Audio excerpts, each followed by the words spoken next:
ओम श्री सनातन धर्म देवाय नमः। कक्षा संख्या 43। नमस्कार। आज हमारी पुस्तक है मनुस्मृति जी और हमारा उद्देश्य है धीरे धीरे सनातन धर्म जी को समझना।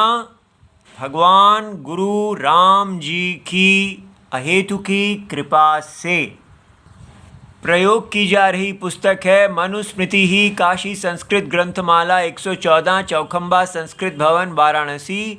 हर श्लोक के अंत में भगवान गुरु जी कुल्लूक भट्ट जी का भाष्य पढ़ा जा रहा है।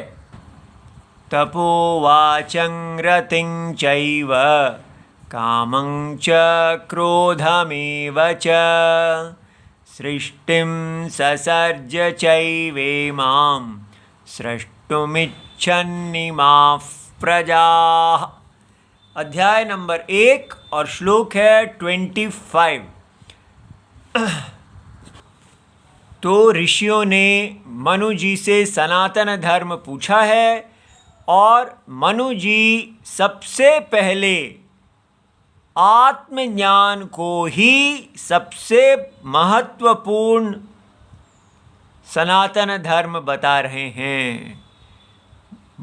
तो उसको बताने के लिए उन्होंने सृष्टि बतानी शुरू कर दी है कि कैसे ये सारी सृष्टि अविद्या सत्यम परम सत्य पुरुष की अविद्या के कारण उपजी है। अविद्या के कारण निकली का मतलब ये सृष्टि एक विपरीत ग्रहणम मिस्टेक है। सत्य के बारे में एक विपरीत ग्रहणम, सत्य के बारे में इग्नोरेंस के कारण एक मिस्टेक। ये एक बहुत बड़ा वेद का द्वारा ज्ञान दिया जा रहा है जो सारी कहानी को पलट देगा कि अगर हम एक मिस्टेक के अंदर जी रहे हैं तो जीवन का उद्देश्य है कि इस मिस्टेक से बाहर निकलना, विपरीत ग्रहण से बाहर निकलना। इसीलिए भारत भूमि में मोक्ष जो है वो जीवन का उद्देश्य है। और क्यों हमारी भारत भूमि में से मोक्ष का उद्देश्य ही खत्म हो गया है? क्योंकि हम वेद से कट गए हैं और मोक्ष प्राप्त करने का साधन है धर्म। तो क्योंकि हमारे जीवन में से मोक्ष भी नहीं रहा और तो धर्म भी नहीं रहा, तो बचा क्या? बचा केवल भोग, अर्थ और काम। और वो अर्थ काम जो धर्म ने देना था, तो धर्म अर्थ काम और मोक्ष, ये क्रम था कि आप धर्म का पालन करेंगे और धर्म आपको अर्थ काम भी देगा, मोक्ष भी देगा। लेकिन हमारा वैदिक धर्म छूट गया, तो फिर वैदिक धर्म से मिलने वाला यज्ञ का अनुशिष्ट शुद्ध करने वाला जो अर्थ काम था वो भी छूट गया और मोक्ष भी छूट गया। तो फिर क्या बचा? केवल बाजार में अर्थ काम कमाना, माने वेश्यावृत्ति। इसलिए पूरा भारत अपने यज्ञ, अपने वैदिक धर्म को छोड़ के बाजारू हो गया। इसलिए ये कक्षा हमें पहला धर्म बता रही है। अगर हमारा पहला धर्म हम सब समझेंगे कि वो आत्मज्ञान की प्राप्ति है, तो आत्मज्ञान कैसे आएगा? हमें ये सारे संसार को मिस्टेक देखते हुए इससे मुक्ति की इच्छा करनी होगी। तो फिर भोग परायणता जीवन का लक्ष्य नहीं हो सकता कि हम एक विकसित भारत बनाएं जहां भोग परायणता सबके लिए हो और साथ ही साथ वेद भी हो। ऐसा नहीं हो सकता। अगर आपको भोग परायणता चाहिए तो रावण के कंट्री में जाइए। ठीक है, इस समय हमारा भारत रावण लैंड बना हुआ है, भोग परायणता, और हम वहाँ से वापस राम जी के भूमि में जाने का प्रयत्न कर रहे हैं। ठीक है, तो इस प्रकार सृष्टि क्रम बताई जा रही है कि भगवान ने इस अविद्या कल्पित माया से अपने आप को बुद्धि बना लिया, जगत की बुद्धि ब्रह्मा जी। फिर उसमें से भगवान ने अपने आप को अहंकार शंकर जी बना लिया। फिर उसमें से भगवान ने अपने आप को पंच तन्मात्र, शब्द तन्मात्र, स्पर्श रूप रस गंध, ये बना लिया। और इसमें से और अहंकार को मिला के इसमें से ज्ञान इंद्रियां बना लिया और कर्मेंद्रियां बना लिया और अपने आप को मन बना लिया। स्वयं सत्य ही इन सबके अंदर प्रविष्ट हैं। और फिर इस सारे से अपने लिए स्थूल शरीर बनाया, आकाश वायु अग्नि जल और पृथ्वी से। और भगवान के ही उस सारे स्थूल शरीर के अंदर अनंत जीव उनके शरीर के अंदर हैं, जिसके अंदर सारे शरीरों में भगवान ही प्रविष्ट हैं, लेकिन अज्ञान दृष्टि से वो जीव दिख रहे हैं। इसलिए हमें कहा जा रहा है कि हमें ऐसे जीना चाहिए कि हम अपने जगत के सत्यत्व को समझ जाएं, यही मोक्ष है। इसलिए पिछली बार हमने देखा कि कैसे सनातन धर्म के लिए हर नाम और रूप के अंदर अरूप, जिसका कोई रूप नहीं है, वो परमेश्वर पूजनीय हैं। तो हम वृक्षों को भी पूजा करते हैं, पेड़ों नदियां आदि सब भगवान के रूप हैं। ठीक है, लेकिन कल ही हमने देखा कैसे, अगर नहीं कल नहीं देखा था हमने, कैसे भगवान काल, काल की विभक्ति, नक्षत्र, ग्रह, नदियां, सागर, पर्वत सब भगवान ही बन गए। ठीक है, अब आगे आगे इसी क्रम में वो बता रहे हैं, भगवान ने उसके बाद अपने आप को क्या बनाया। आपको आश्चर्य होगा, तपस। अब हमारे जीवन में से तपस्या का मतलब हो गया बस मेहनत करो मेहनत करो मेहनत, परिश्रम को हम तपस समझ रहे हैं। किसी बाजार में कुछ उपलब्ध करना है, कुछ बनना है तो मेहनत करो। लेकिन तपस्या वैदिक है। वेद में भगवान ने एक विशेष प्रकार से इंद्रियों को शुद्ध करने का साधन बनाया। उन्होंने देखा कि मैं अब धर्म अधर्म की सृष्टि करने वाला हूँ और मनुष्य जो हैं उनसे पाप हो जाएगा, अधर्म हो जाएगा, वो उसकी प्रायश्चित करना चाहेंगे। तो कैसे होगा? तो तप जो है प्राजापत्य आदि, इस प्रकार कुछ विशेष शास्त्र में इस प्रकार के व्रत कहे गए हैं, जिनमें जैसे प्राजापत्य में है कि पहले दिन आप 3 दिन पहले 3 दिन भिक्षा से भोजन करेंगे केवल दिन में, फिर दूसरे दिन केवल शाम में, फिर 3 दिन करेंगे ही नहीं। इस प्रकार अपनी इंद्रियों को शुद्ध करना। अब ये शास्त्र प्रमाण है कि ऐसा करने से आपके द्वारा किया गया पाप शुद्ध हो जाएगा। इसी प्रकार चांद्रायण भी तप है, आदि लिखा है। चांद्रायण में क्या होता है कि चंद्र जैसे जैसे वो पूर्णिमा से अमावस्या की तरफ जाते हैं 15 दिन तक, तो छोटे होते जाते हैं। तो आप भी उसी के अनुसार अपना भोजन कम करते जाते हैं और अंत तक पूरा कम हो जाता है। फिर उसके बाद जैसे जैसे सूर्य चंद्र बढ़ने लगते हैं तो आप अपना भोजन उतना उतना मात्रा रोज बढ़ाते जाते हैं। तो इस प्रकार ये प्राजापत्य और चांद्रायण आदि तपों की सृष्टि की शास्त्र में। फिर वाचम, वाणी, तो कौन सी शुद्ध वाणी है, वाणी का शिष्टाचार क्या है। ठीक है, किस प्रकार सत्य वाणी बोली जाए और वो वाणी किस प्रकार जो है सात्विक कैसे है, राजसिक कैसे है, तामसिक कैसे है, वो सब विशेष भगवद गीता में बताया गया है। तो यहाँ इसका विस्तार नहीं किया गया है। फिर देखिए रतिम, जो हमको विषय का भोग हम करते हैं, तो चेतः परितोषः, हमारे मन की तुष्टि, ये भगवान ने इसकी सृष्टि की, वो स्वयं उस तुष्टि रूप में आए कि जब हम विषयों का भोग करेंगे तो हमारे मन को एक परितः तोषः, पूरी तरह संतोष का अनुभव होगा। तो रति को बनाया गया, फिर क्या बनाया? कामम। काम क्या है? आपके मन में विषय, जिसको आप सुख हेतु समझें, उसके प्रति इच्छा है। कैसे? ये सृष्टि के अंदर ही है, ये हमारे अंदर कोई दोष नहीं है। और अगर वो इच्छा पूरी ना हो तो क्रोध, ठीक है, ये क्रोध भी भगवान ने सृष्टि के अंदर बनाया। चेतो विकारः, हमारा चित्त जो है, मन जो है, एकदम विकृत हो जाता है, ठीक है।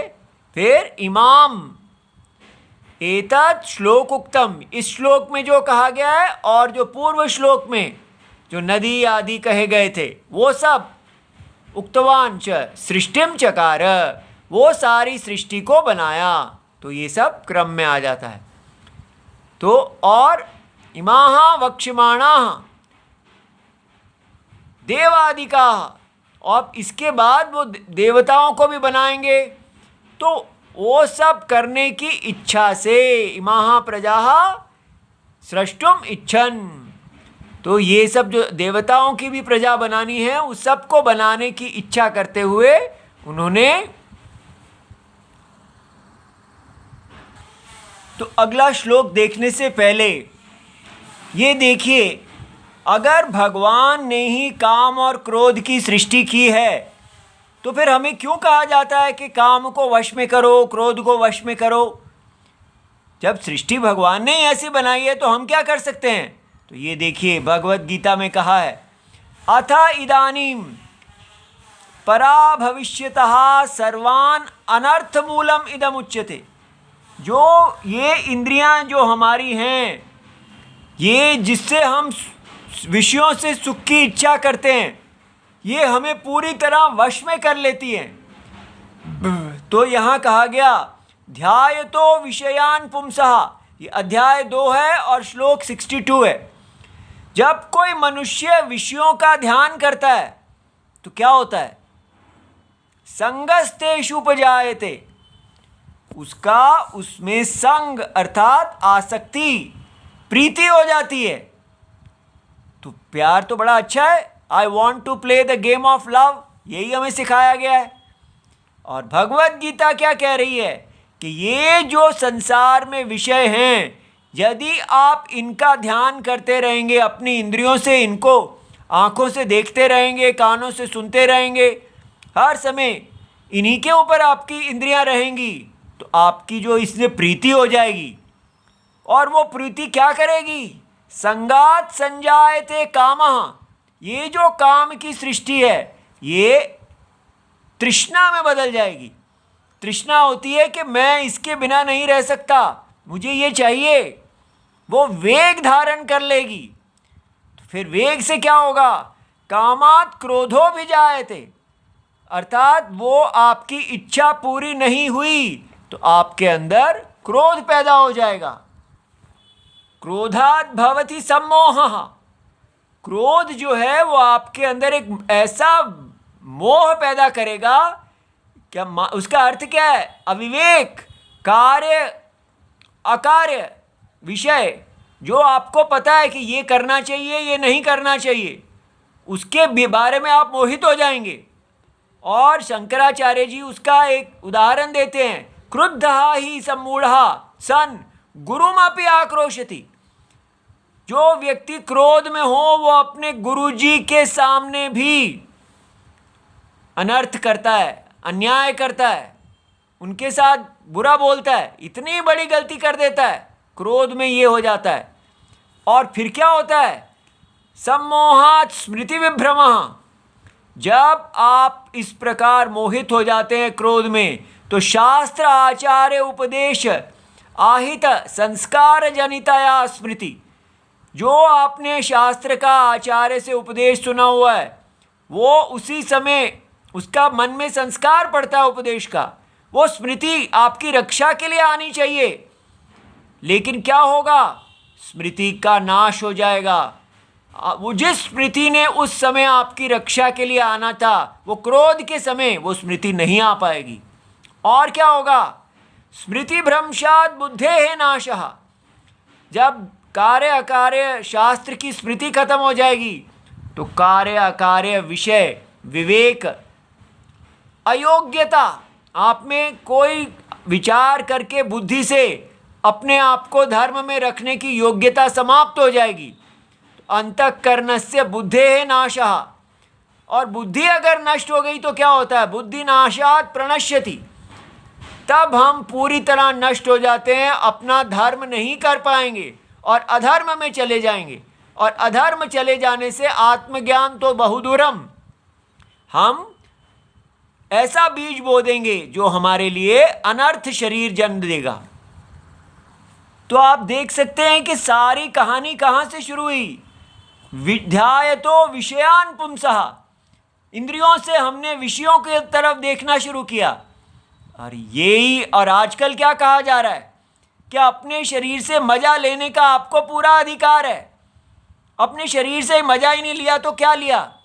और यहाँ क्या बताया जा रहा है कि क्योंकि आप मजे के लिए नहीं पैदा हुए हैं, आप आत्मज्ञान की प्राप्ति के लिए ये शरीर आपको मुख्य रूप से मिला है, और इसलिए इस शरीर से धर्म करेंगे तब ये शरीर शुद्ध होके आपको आत्मज्ञान देगा, आप इस मिस्टेक से बाहर निकलेंगे।